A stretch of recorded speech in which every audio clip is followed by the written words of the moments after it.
ano ka pa. Isayin mo na lang, Kristiyano ka, o kaya espiritista ka. Kung hindi mo kayang ipaliwanag ang espiritista, tinanong ka, anong reliyon mo? Ako isang Kristiyano. Pag sinabi mo Kristiyano, mananahimik na yon. Hindi na mag-iisip yon. Pero pag sinabi mong espiritista ka, hindi ba ito yung mga sumasangguni sa mga masamang espiritu? Ay, di yan. Tatanungin ka uli dyan. Diba? Pag hindi ka nakahanda, wala kang malinaw na ipapaliwanag. Yun po ang gusto kong alaman ninyo. Kung ano ang ibig sabihin ng ating paniniwala na espiritismo. Diba? Ngayon, ang espiritismo, meron siyang doktrina. Ang doktrina ng espiritismo, ito ay patungo sa aral ni Kristo Jesus. Hindi lang doktrina ng pansarili ng espiritismo, kundi ang doktrina ng espiritismo magkalakip sa doktrina ng ating Panginoong Jesucristo. Kasi pag wala ang doktrina ng ating Panginoong Jesucristo, nakahiwalay, ibig sabihin, sasabihin ng marami, galing lang sa tao yan. Paniniwalang yan. Hindi galing sa Diyos yan. Diba? Kaya ang doktrina ng espiritismo patungo sa aral ng ating Panginoong Jesucristo. Diba? Yan ang doktrina ng ating pag-aaralan. Halimbawa, ano yung kanyang unang doktrina? Ginamit sa, ang talagang original na wika na ating ginamit sa Espanyol. Yung hacia Diyos por la ciencia y el amor. Anong ibig sabihin niya sa Tagalog? Patungo sa Diyos sa pamamagitan ng karunungan at pag. Ito pang doktrinang ito na nakalagay sa ating logo, nakasulat ba yan sa Biblia? Kapatid. Alam ba, may magtatanong, nakasulat pa sa Biblia yan? Yung doktrina nyo yan? Kailangan patunayan natin nasa Biblia. Diba? Patungo sa Diyos sa pamamagitan ng karunungan at pag-ibig. Ngayon, paano tayo tutungo sa Diyos? Kailangan ipakita mo sa Biblia kung paano ang patungo sa Diyos. Babasa tayo sa Just 16 ng Kawikaan. Para makita natin kung may patutunguhan. Diba? Just 16 ng Kawikaan. Ang gawa ng matuwid ay patungo sa buhay. Diba? Ang binabasa natin kanina, buhay Si Kristo yun Ang gawa ng matuwid ay patungo sa buhay, ang bunga ng dukha ay sa pagkakasala. Diba?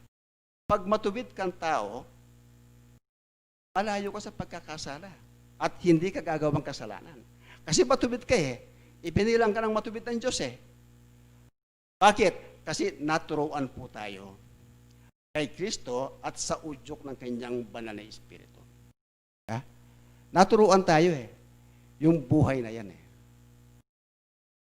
Kaya, meron tayong patutunguhan Yung patutunguhan natin, pag tinutungo natin ng Diyos, kailanang nasa likuran natin, dapat iwanan natin yun.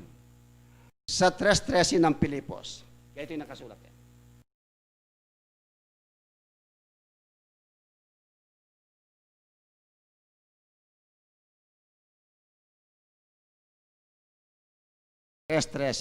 Mga kapatid, hindi ko pa inaaring inabot, datapwat isang bagay ang ginagawa ko, na nililimot ang mga bagay na nasa likuran, at tinutungo ang mga bagay na hinaharap. Nililimot natin ang mga bagay na nasa likuran Ibig sabihin, yung mga gawang masama. Ililimot na natin yan. Huwag na natin babalikan yan. Huwag na natin tutunguhan yan. Alin ang ating tutunguhan? Ang mga bagay na ating hinaharap. Sino ang ating dapat hinaharap o dapat nating harapin? Sa 12:1 ng Hebreos. 12:1 ng Hebreos. Kaya't yamang nakukup tayo ng makapal na bilang ng mga saksi. Itabi namang walang liwag ang bawat pasan at ang pagkakasalang pumipigil sa atin at ating takbuhing may pagtitiis, ang takbuhing inilagay sa harapan natin. Di ba? Meron palang inilagay ang Diyos na pwede natin takbuhin na inilagay mismo sa ating harapan. Sino po ito na inilagay niya sa ating harapan? 8:12 ng 1. Basahin natin.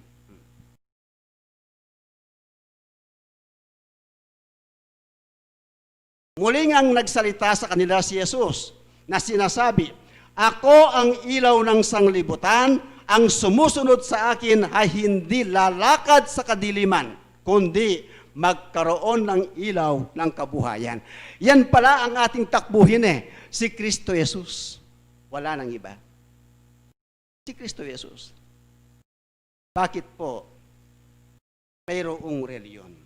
Kailangan ba ang reliyon sa isang mananampalataya? Kailangan ba ang isang reliyon? Ano ba ang ibig sabihin ng reliyon? Kasi yung mga iba, hindi nila masabi o matanggap na ang kanilang paniniwala ay religion. Hindi po religion ang amin. Ano yun? Meron silang ibang sinasabi. Hindi nila matanggap Ngayon, kung hindi mo matanggap na ang iyong paniniwala o kaaniban ay hindi reliyon, o kaya reliyon, paano natin ipapaliwanag yan sa ating mga kapatid?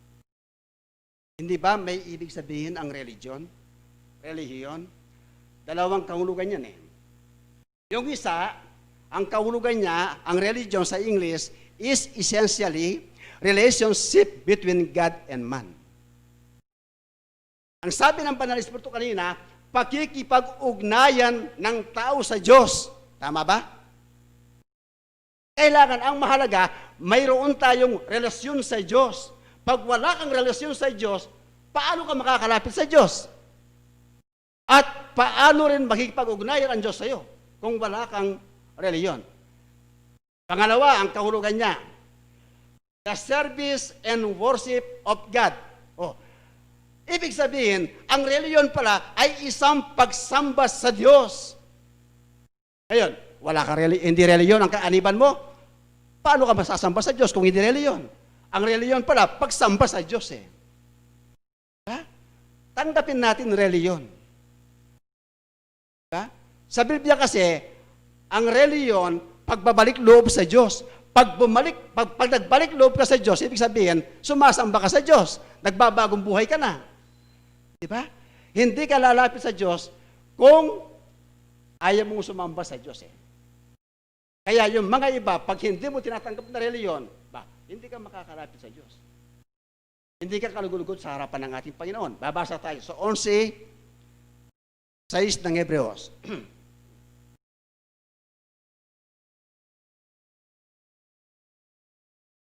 At kung walang pananampalataya, ay hindi maaaring maging kalugod-lugod sa Diyos. Yung pananampalataya, paniniwala pala yan yung reliyon, paniniwala at pagsamba sa Diyos yan Diba? Sabi niya, kung walang pananampalataya, ay hindi maaaring maging kalugod-lugod sa Kanya. Sapagkat ang lumalapit sa Diyos ay dapat sumampalatayang may Diyos at siya ang tagapagbigay ganti sa mga sa Kanya'y nagsisihanap. Diba? Siya pala nagbibigay ng ganti sa mga nagsisihanap sa Kanya Kailangan ba ang reliyon o hindi? Para sa kaligtasan ng tao, kailangan po ang reliyon. Kaya ako, meron akong reliyon. Kaya, sinasabi ko, ang ating paniniwalang espiritista, ito po ay reliyon. Kasi kung sinasabi kong hindi reliyon, ang aking kaaliban, hindi ako malapit sa Diyos Wala akong ugnayan sa Diyos. Kaya ang reliyon, pakikipag-ugnayan sa Diyos yan. Ngayon, paano tayo nakikipag-ugnayan sa Diyos? May physical naman tayo. Ang Diyos Espiritu. Kailangan magawa natin na tayo ay mayroong ugnayan sa Diyos Paano po yun? May nakasulat pa sa Biblia kung paano makipag-ugnayan ang isang espiritista sa Diyos. Babasa po tayo sa sulat ni Apostol Pablo. 12:1 ng Roma.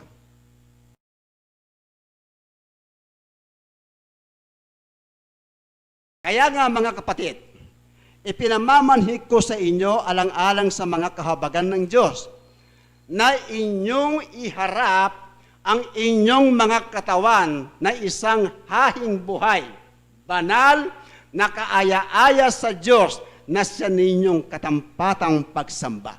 Oh. Kailangan pala ang ating katawang pisika iharap natin sa Diyos na walang dugis, walang kapintasan, malinis. Ito pala ang kaaya-aya sa Diyos na sa ninyong katampatang pagsamba, sabi na sulat ni Apostol Pablo. E di meron pagkikipag-ugnayan. Kasi inuugnay mo sa Diyos yan eh. Ang pagsamba mo sa Kanya, ang iyong katawan eh. Kasi ang katawan na yan, kasangkapan ng katwiran ng Diyos yan eh. Hindi kasangkapan ng kalikuan, kundi tayo ngayon ay nasa katwiran ng Diyos, kaya pasangkapan natin ang ating katawang pisika sa harapan ng ating Panginoon. Tama ba o hindi? Sa 6:13 ng Roma, babasa tayo ulit.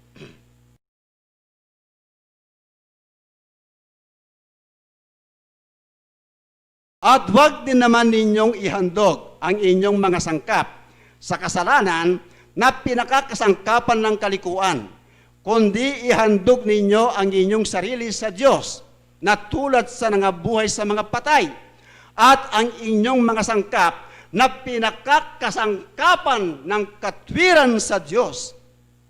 Napakalinaw po ang sulat ni Apostol Pablo.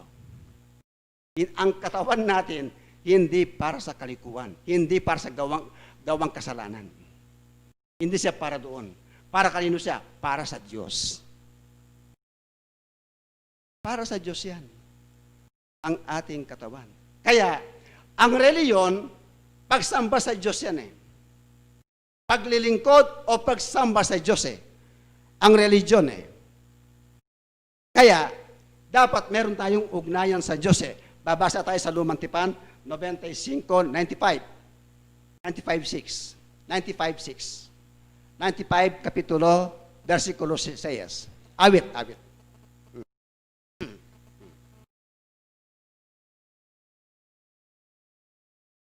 Yan. O magsiparito kayo, tayo'y magsisamba at magsiyukod, tayo'y magsiluhod sa harap ng Panginoon na may lalang sa atin. Eh di malinaw yan? Nasa Biblia. Pag nasa Biblia, sagrado yan. Walang mali yan. Pag sumusunod ka, nagbabasa ka ng ibang libro, hindi ang Biblia, magmamali ka. Hindi tumatama. Di ba? Kaya ang basihan po natin, ang Biblia eh. Kaya, ang ating paniniwala, nung una, hindi nila matanggap na reliyon. Ewan ko lang ngayon. Pero napakahirap naman eh. Kung hindi mo tanggapin na reliyon, napakalinaw ng paliwanag na ito pala ay pagsamba sa Diyos eh. Ang sabi nila, ang espiritismo ay malayang pag-aaral. Ipapaliwanag mo pa sa tao sa nasa labas. Ha? Ano pa yung paniniwala ninyo? Malayang pag-aaral. Anong klaseng malayang pag-aaral? Eh sabog-sabog na yun. Ha? Sabog-sabog na yun eh. Pag sinabing malayang pag-aaral, halo-halo na yan. Halo-halo na yan eh. Malayang pag-aaral eh. Pwede mo lang ipasok dyan ang karunungan ng tao.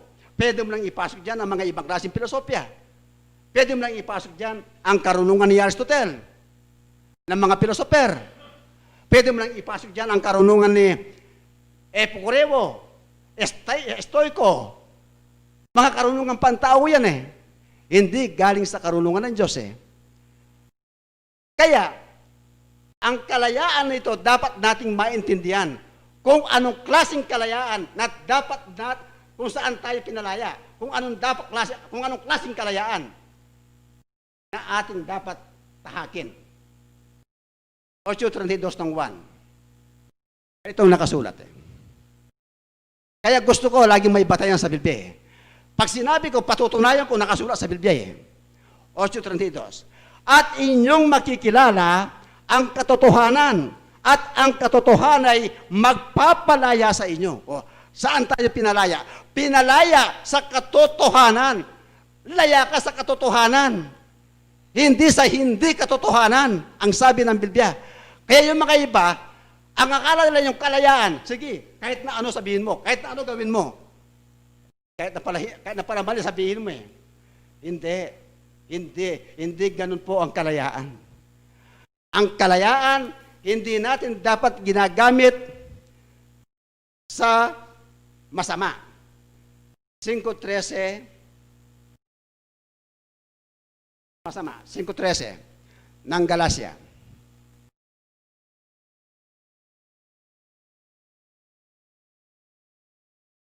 Sapagkat kayo, mga kapatid, ay tinawag sa kalayaan, huwag lamang gamitin ang inyong kalayaan upang magbigay kadahilanan sa laman, kundi sa pamamagitan ng pag-ibig ay mangaglingkuran kayo, sabi ni Apostol Pablo. Di ba? Huwag lamang gamitin ang inyong kalayaan. Saan? Sa kadahilanan sa laman. Pag ganon ang ginagawa natin, kapatid, mahiwalay tayo sa Diyos. Mahiwalay tayo sa Diyos. Bakit sa ating panahon, dumadami ang mga reliyon, gaya ng tanong ng Banal na Espiritu? Basahin natin muli ang binigay na talata ng Banal na Espiritu sa 3:16 ng 2 Pedro ba yun? 3:16. 2 Pedro ata yun eh. Na? O 3:16. Pag-aralan po natin, no? Ay, hindi. 16 yun. 16. 2 Pedro, 3:16.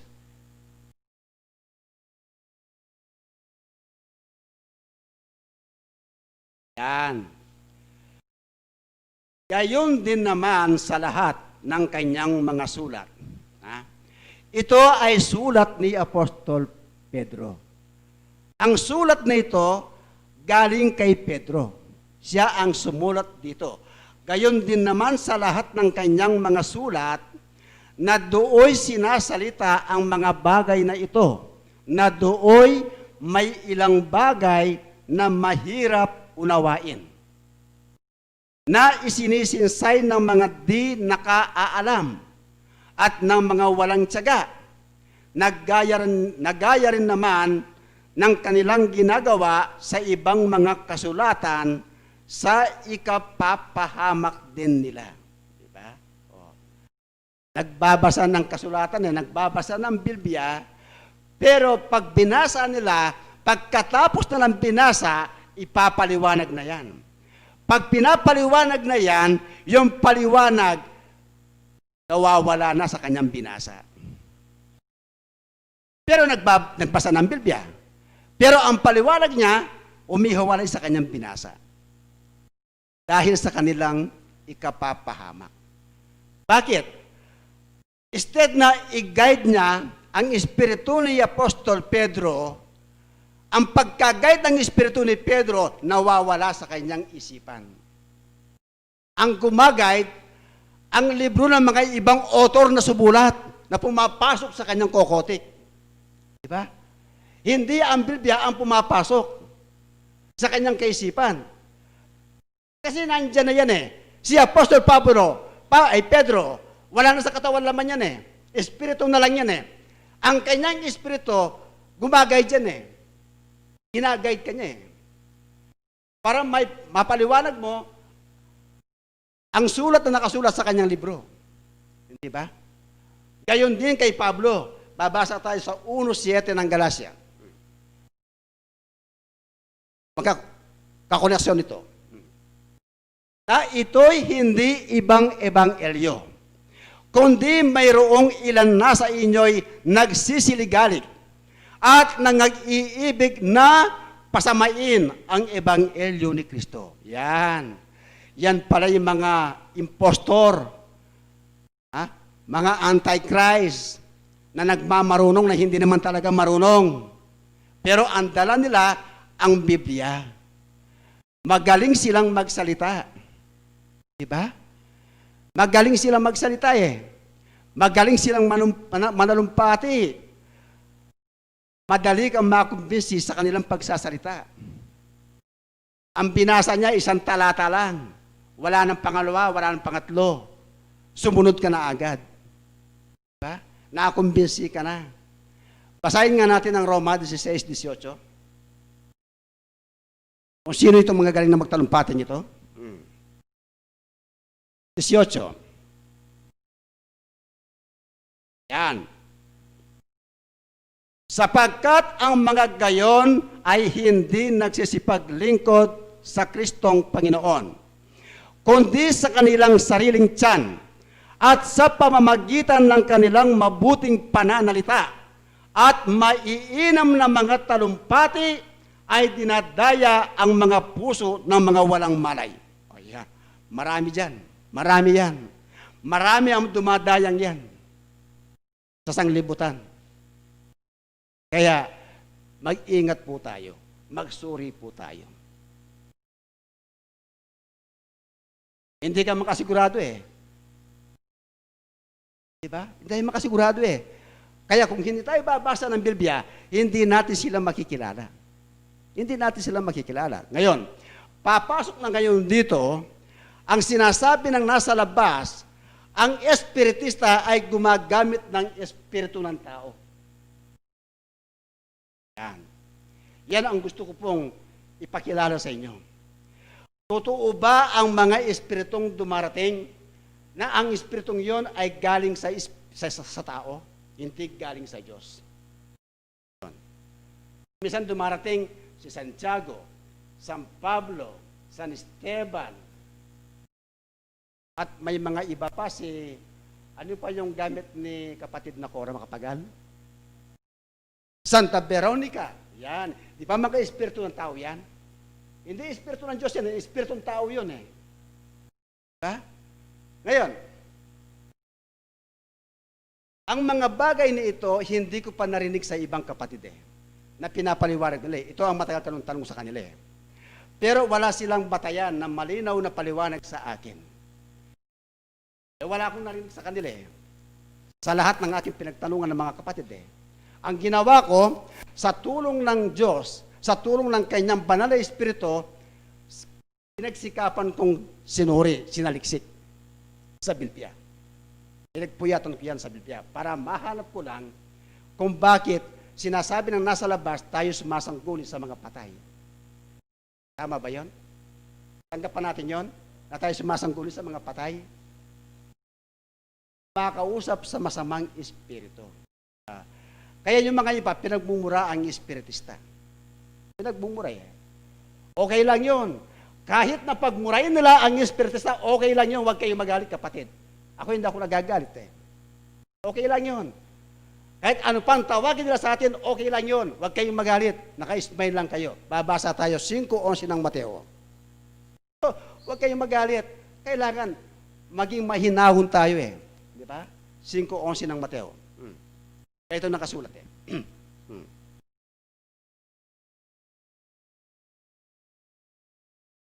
Mapapalad kayo pagka kayo'y inaalimura at kayo'y pinag-uusig at kayo'y pinagwiwikaan ng sari-saring masama na pawang kasinungalingan dahil sa akin. O dahil pa sa pangalan ng ating Panginoon, kahit na pagmumurahin pa tayo, pag-usigan pa tayo, pagwiwikaan tayo ng sari-saring masama, huwag tayong magalit, okay lang yun. Bakit? Kasi hindi po nila nauunawaan. Hindi po nila naiintindihan ang ating kaaniban. May mga medium tayo eh, na ginagamit eh. Yung medium, kasangkapan ng Diyos ito eh. Di ba?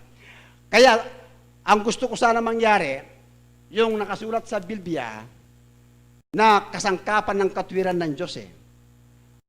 Pag naghahanap ka na, nasaan yung kasangkapan natin? Huwag mo nang hanapin yung medium.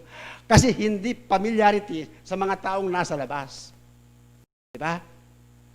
Kaya kung maghanap ka, wala pa yung kasangkapan natin. Kasi kasangkapan siya. Instrument siya. Diba? Isa siyang instrumento ng Diyos eh. Kasangkapan. Naggagamitin niya. Bakit? Pag walang kasangkapan, hindi naman pwedeng dumating ang isusugo ng Diyos sa atin eh. Kung walang kasangkapan eh. Kaya pag kasangkapan ka ng katwiran, pwede kang panahanan ng banal na espiritu eh. Ngayon, umpisaan po natin yan. Hindi ba yung mga sinaunang tao, mga propeta, mga apostol, hindi ba ang mga yan ay pinapaging banal ng Diyos yan? Naging dapat sa Diyos yan? Sa panahon natin, wala na sila sa katawan laman. Espiritu na lang sila. Ha? Espiritu na lang sila eh. Pero nung sila ay meron pang katawan laman tulad ng ating katawan, sinasabi ng Diyos, buhay pa sila, sila yung mga banal na. Dahil naglilingkod sila sa Diyos eh. Babasa tayo sa 3.5 ng Epeso. 3.5 ng Epeso. Sandali na lang po yan.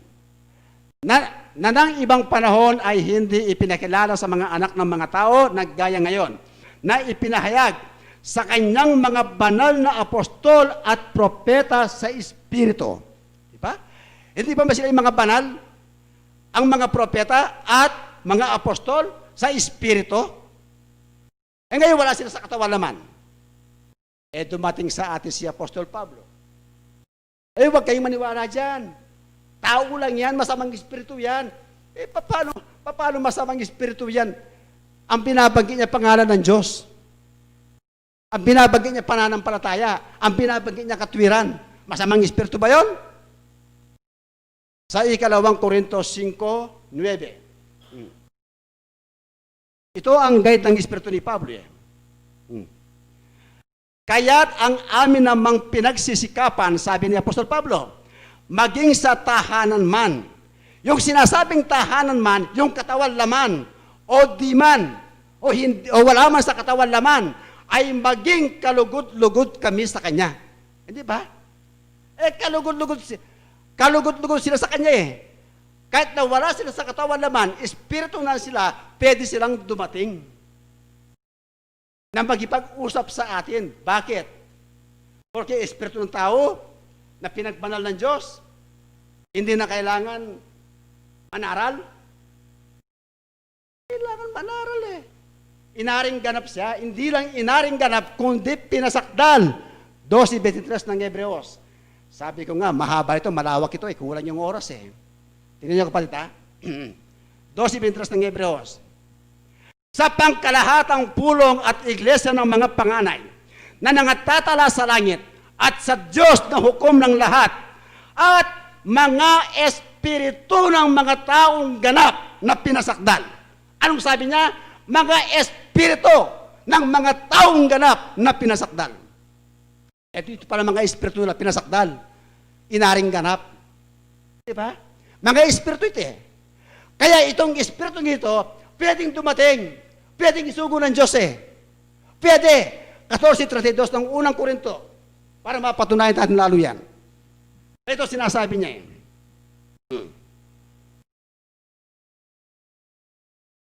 At ang mga espiritu ng mga propeta ay nasasakupan ng mga propeta. Hindi pa. Yung espiritu ng mga propeta, wala sa laman. Nag-guide sila sa kapwa kanilang propeta. Dumarating eh. Katunayan nga, si Apostol Juan, ang espiritu ni Elias, ginaguide niya sa kanyang pangangaral. Ginaguide niya eh. Sa kanyang pangangaral eh. Nung mangangaral si Elias, matanda na siya. Nangangaral siya, namatay na siya, si Apostol Juan hindi pa pinanganak. Pero nung pinanganak siya, ginaid siya ng espiritu ni Elias para sa kanyang pangangaral eh. Ginaid siya eh. Pakinggan nyo sa 1:17 ng Lucas. Ganito ang nakasulat.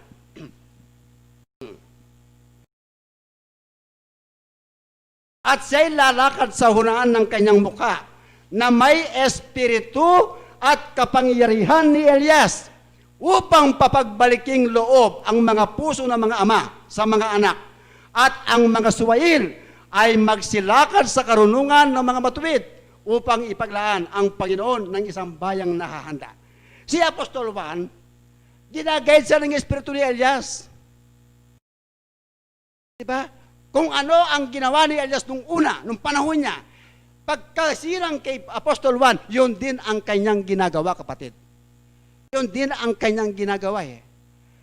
Kaya, ang espiritu na pinapaging banal ng Diyos, na pinapaging dapat ng Diyos, pwede silang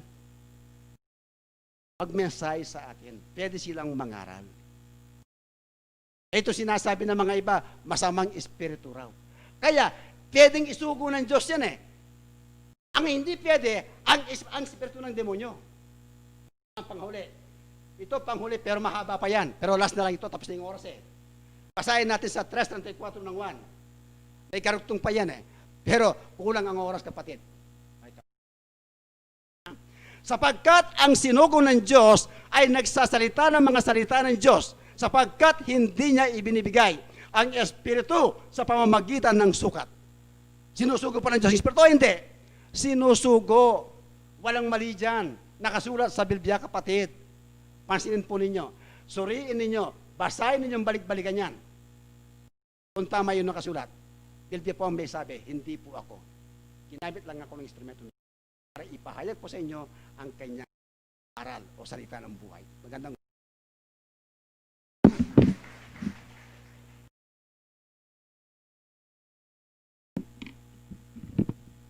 marami pong salamat na po sa ating Panginoon at doon po sa ating banal na Espiritu na dumating upang magbigay po ng mensahe sa atin upang mapakinggan po natin ang turo at salita ng ating Panginoon. Hanggang sa ating naging tagapagsalita sa umagang ito, pang mga araw, sana po ay tayo ay makapaglingkod pa sa ating Panginoon. Dahil po yung ating trabaho ay abang tayo po ay nandirito, abang tayo po ay nabubuhay sa ilalim po ng araw, tayo po ay may katungkulan na dapat gawin. So napakalinaw po ang pag-aaral po natin sa umagang ito. Sana po ay ating pong mailagay sa ating mga kaisipan upang tayo po ay lalong maging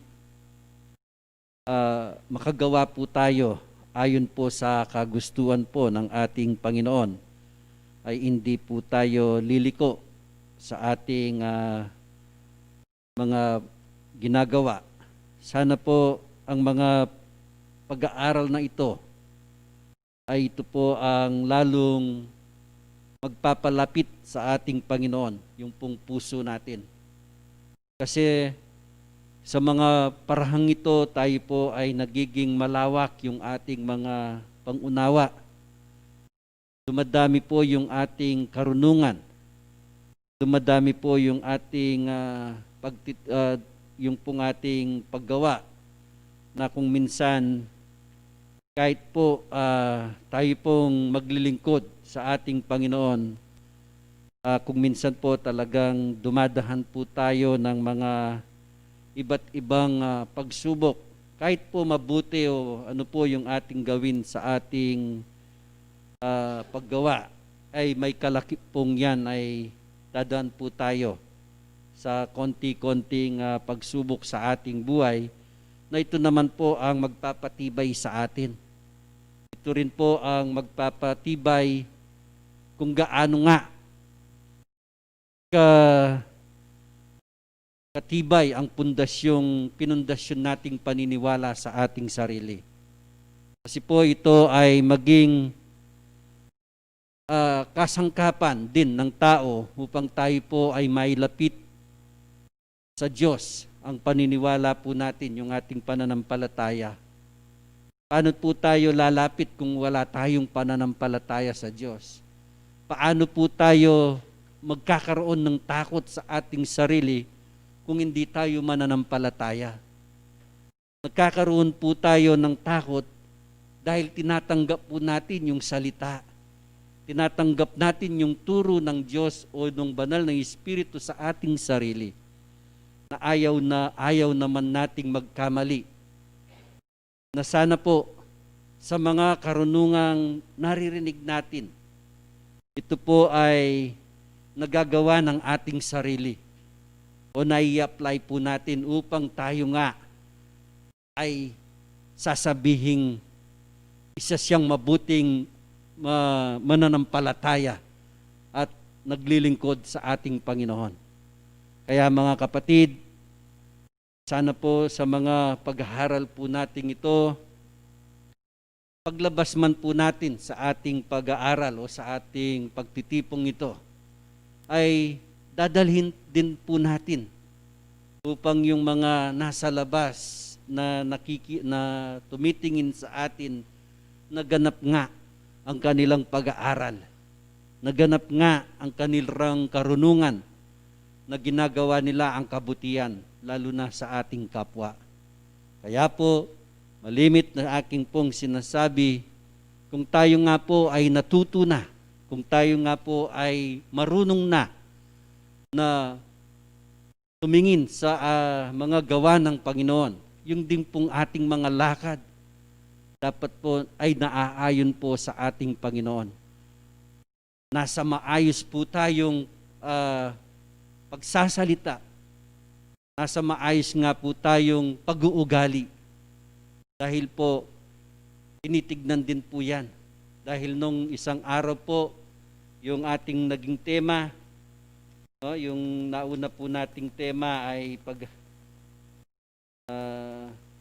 moralidad po. No? Moralidad ang pinag-uusapan.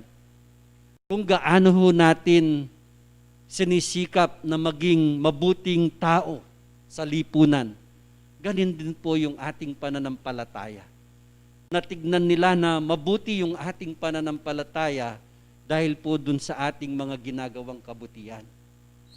Yun po ang moralidad na tinatawag. Yung gawa natin, yung pag-uugali po natin, na gawang yung kagustuhan ng Diyos ang ating ginagawa. Kaya po mga minamahal na mga kapatid, tayo nga po ay puspos at binasbas ng ating Panginoon sa umagang ito upang tayo po ay maglingkuran, upang tayo po ay tumanggap doon sa mga salita ng Diyos na siya namang magpapalinis sa ating mga katawang laman. Dahil ito po, ang lamang ito ay likas na mayroong kainaan. Lahat po tayo ay may kainahan po tayo. Sa pamamagitan po ng pag-aaral na ito, tayo po ay nagiging malakas, nagiging matibay kung nauunawaan po natin yung ating pag-aaral. So masarap pong mag-aral, masarap pong tumanggap sa mga salita ng Diyos. Naway lalong mas masarap po ang gawin natin sa ating sarili. I-apply po natin sa ating mga kapwa. Yun po ang mahinam na dapat gawin po ng isang mananampalataya. So ngayon pong umagang ito, ang oras po ay malapit na. Ang ating pong love offering po sa umagang ito ay 2,130. So yun po ang ating love offering po sa umagang ito. At muli po, tayo po ay nagpapasalamat sa isang linggong pagtatrabaho po ng ating mga manggagawa dyan po sa ating proyekto. Ay nakatapos na naman po sila ng isang pundasyon ng ating bagong sentro po. Nagpapasalamat po ako sa lahat po ng mga nagmamalasakit, na walang sawang nagmamalasakit sa ating pananampalataya o sa ating pong paggawa po sa ating proyekto, lalo na po yung kanilang katawan ay voluntaryong ginagawa po nila o tumutulong po sa ating proyekto. So ako po walang maiganti sa inyo kundi magpasalamat lamang po ako sa inyo. Ang Diyos po ang baalang gumanti kung doon po sa nakikita po sa atin ng Diyos, yung may katapatan po sa ating paggawa, sa ating paglingkod sa Kanya. Siya pong balang manukli sa atin kung makikita po niya ang ating katapatan. Maraming salamat po sa umagang ito at muli pagpalain po tayo ng Diyos na may likha sa atin.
Duko talapurin kaya katamang kanman.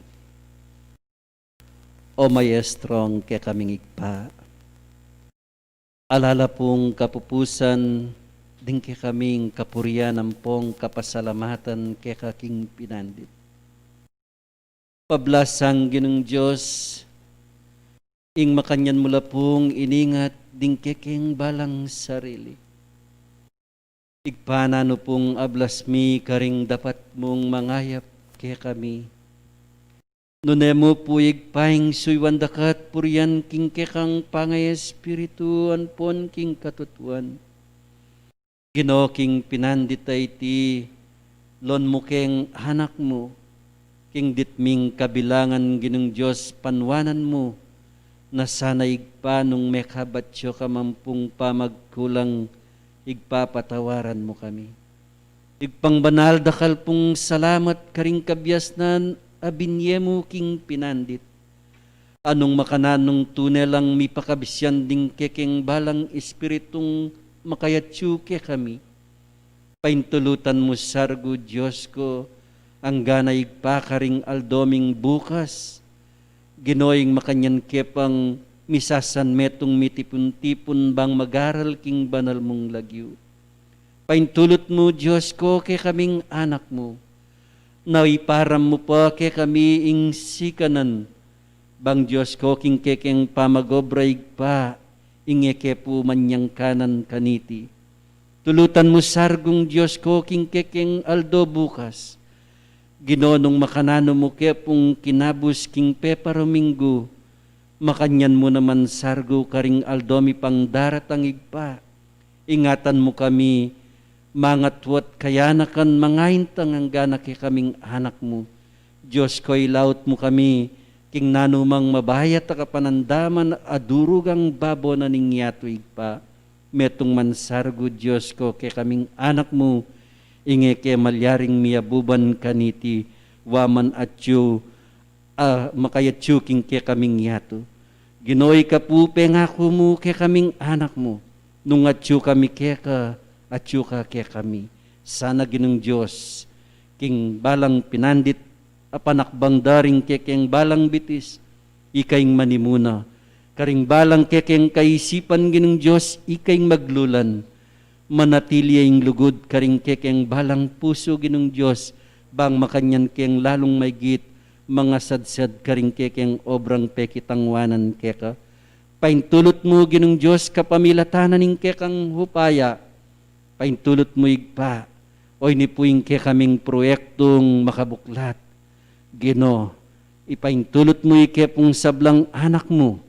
Anong makananong ginising mo't minulat king kasalpantayanan na iti.